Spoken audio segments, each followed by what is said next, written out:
Hello again, Year 5, and today we are going to be looking at how to write a funny story. So for your home learning this week for writing, I've asked you to write a 500-word story that makes you laugh, and you can enter this into the Write a Laugh competition. So what do you need to include in a funny story? Well, any good comedian will tell you there is more than one way to get a belly-aching, side-splitting laugh from your audience.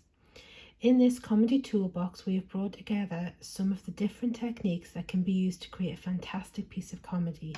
Just like when you are building something, you'll need to use a range of comedy tools for different comedy jobs. And all comedians use these tools, and they should come in handy when you are creating your very best comedy captions, sketches and jokes.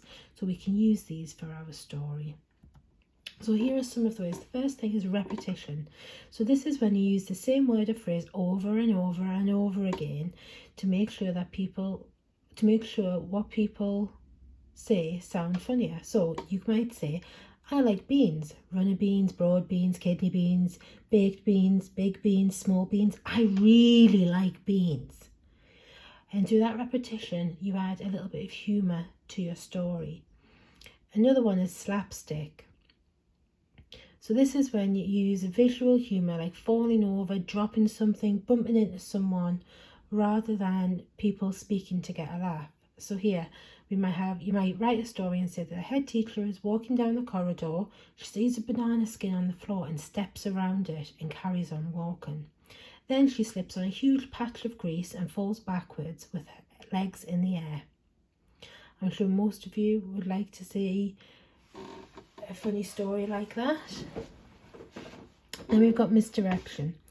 This is when you lead an audience to expect one thing and surprise them with an unexpected ending.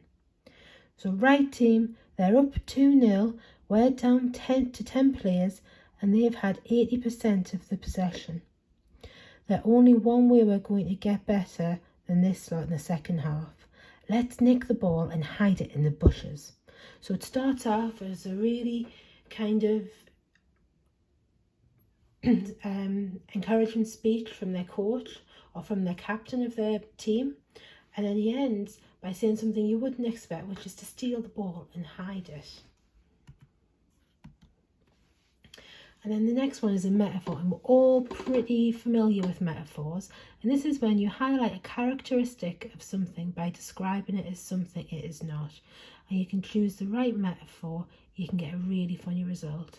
So here's one. My hair isn't scruffy. I've purposely styled it into a bird's nest. In fact, I've got a family of sparrows moving in on Tuesday. The next one we've got is absurdity. And this is when you get a laugh by doing or saying something completely unexpected. In fact, something that could be completely random. So the teacher might say, what is the capital of France? And then the student might shout, badgers. The next one we've got is reversing. So this is where you make a normal situation and make it the opposite of what it usually is.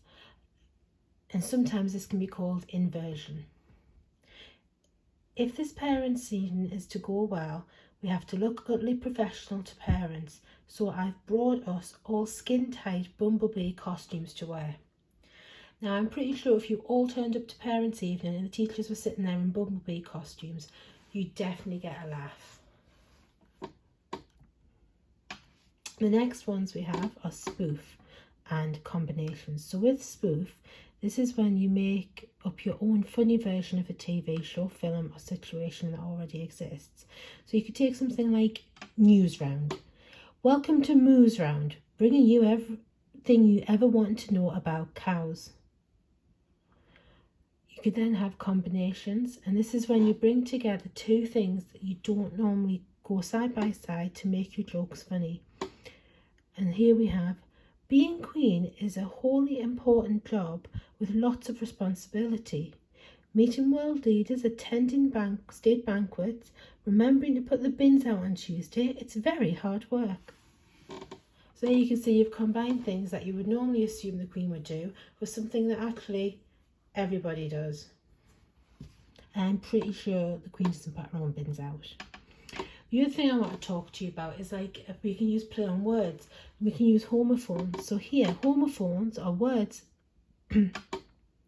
or words with the same pronunciation but different meanings can cause confusions, but it can also be a lot of fun.